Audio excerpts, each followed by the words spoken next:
झारखंडी संस्कृति, झारखंडी पर्व त्यौहार, पूजा, हमारे यहाँ पे अपने 32 ट्राइब्स हैं, उनके रहन सहन, उनके बिहेवियर, जब हम दूसरे लोगों से मिलते हैं तो वो सारी चीज़ों को, और अपने झारखंड में छुपे हुए पर्यटन स्थलों को भी, खास करके जहाँ तक गूगल नहीं पहुँच पाया, मैं वहाँ तक पहुँचने की कोशिश करना चाहता हूँ, मैं वहाँ तक पहुँचना चाहता हूँ। इसलिए पद यात्रा कर रहा हूँ मैं चौबीसों डिस्ट्रिक्ट को।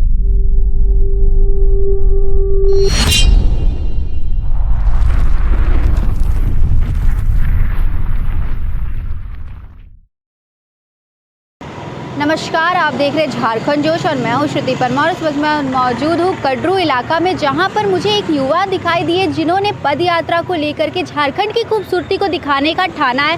तो आइए जुड़ते हैं उनसे और उनसे बात करने की कोशिश करते हैं कि ये पद यात्रा किस लिए है और ये पद यात्रा कहाँ से कहाँ तक के उन्होंने निकाली। जी, आपके हमारे चैनल पर स्वागत है। Thank you so much. जोहार आप सबको। तो आप अपना पहले परिचय दीजिए। जी, मैं आर्या गुप्ता, कई सारे लोग मुझे फ्लाइंग आर्या के नाम से भी जानते हैं। आज मैं एक यूट्यूबर हूँ। मैं झारखंड के बोकारो ज़िला के जैना मोड़ से हूँ। टानमोहन पंचायत में मेरा घर है। जी। तो ये पद यात्रा किस चीज़ को लेकर के आप निकाल रहे हैं? जी, अपने झारखंडी संस्कृति, झारखंडी पर्व त्यौहार, पूजा, हमारे यहाँ पे अपने 32 ट्राइब्स हैं, उनके रहन सहन, उनके बिहेवियर, जब हम दूसरे लोगों से मिलते हैं तो वो सारी चीज़ों को, और अपने झारखंड में छुपे हुए पर्यटन स्थलों को भी, खास करके जहाँ तक गूगल नहीं पहुँच पाया, मैं वहाँ तक पहुँचने की कोशिश करना चाहता हूँ, मैं वहाँ तक पहुँचना चाहता हूँ। इसलिए पद यात्रा कर रहा हूँ मैं चौबीसों डिस्ट्रिक्ट को। तो पूरे दिन में आप कितने से कितने किलोमीटर तक कवर करने की कोशिश करते हैं? तकरीबन 20 किलोमीटर कम से कम मैं चलने की कोशिश कर रहा हूँ। आजकल ठंड है तो ठंड के अनुसार से 15 किलोमीटर भी कम से कम कर रहा हूँ, कम से कम तो उतना कर रहा हूँ। और ये पद यात्रा आपने कब से शुरू की है और कब तक की आपने ये सोचे कि मैं ये पद यात्रा करने वाला हूँ? 18 दिसंबर से इस पद यात्रा को मैंने किया है, और मुझे लगता है 6 महीने लगेंगे इस पैदल यात्रा में, चूँकि 3500 किलोमीटर की डिस्टेंस मैंने मैप तैयार कर रखी थी। आज की प्लानिंग नहीं है, अपनी संस्कृति को बचाने की प्लानिंग है मेरी 2 सालों से चल रही है। जी।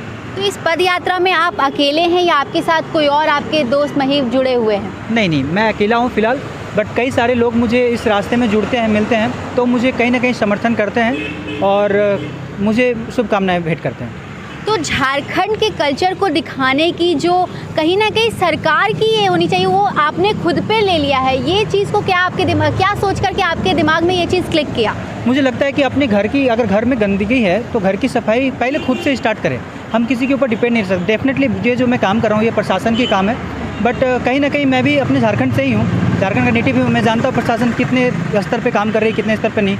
तो मुझे लगा कि एक मैं ब्लॉगर हूँ तो कम से कम अपने स्तर से मैं जो कर पाऊँ वो मैं करूँ अपने झारखंड के लिए।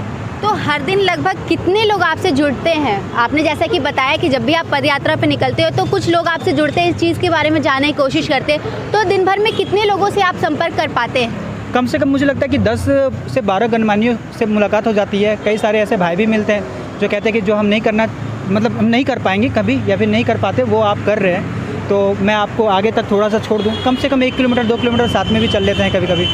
तो ऐसे में आपके खाने पीने की व्यवस्था को लेकर, या फिर आप जो खाने पीने को पूरे दिन, क्योंकि आपने बताया कि हर दिन आप 20 किलोमीटर की तय करते हैं, उसमें उस दौरान खाने पीने को लेकर के आप क्या कुछ करते हैं? हाँ, बेसिकली थोड़ा प्रॉब्लम तो होता है, क्योंकि मैं घर से कोई पैसे रुपए लेकर के चला नहीं हूँ। चूँकि ये पद यात्रा है, मैं सिर्फ कंबल वगैरह लेकर के चलता हूँ। मुझे खाने में जो दिक्कत होती है वो कुछ जो भाई मिल जाते हैं, तो प्यार के अनुसार से, चूँकि उनका प्यार है मेरे ऊपर, तो थोड़ा बहुत मुझे कुछ खिलाने की कोशिश करते ज़रूर है। खाना वगैरह कहीं पे कोई होटल में रुकवा करके मुझे खिला देते हैं। इसी तरह से सोने की भी व्यवस्था जो है कहीं ना कहीं वही करते हैं। और चूँकि झारखंड से हूँ तो सगे संबंधी जो आगे मिलते हैं वो चाहते हैं कि वो मतलब मुझे होस्ट करें, तो वो करते हैं। तो ये पद यात्रा जो है वो बेसिकली पूरे दिन की होती है या रात में भी आप ये पद यात्रा कंटिन्यू करते हैं?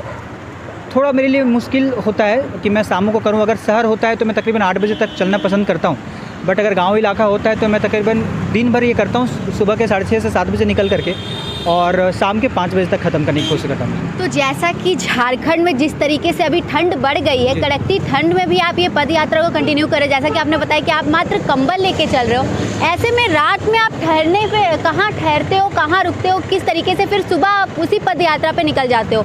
तो ये भी एक ठंड भी है जो जिस तरीके से आपको इस चीज़ से पीछे खींच रही होगी, तो उसको आप कैसे डील कर रहे हो? बिल्कुल, ये बहुत परेशानी भरा होता है, क्योंकि मैं ब्लॉग शूट करके एडिट भी करना होता है मुझे। कई बार मैं मिडनाइट तक जग जाता हूँ और अर्ली मॉर्निंग को निकलना भी हो जाता है। ठंड बहुत ज़्यादा है, बहुत ज़्यादा परेशानी भी होती है।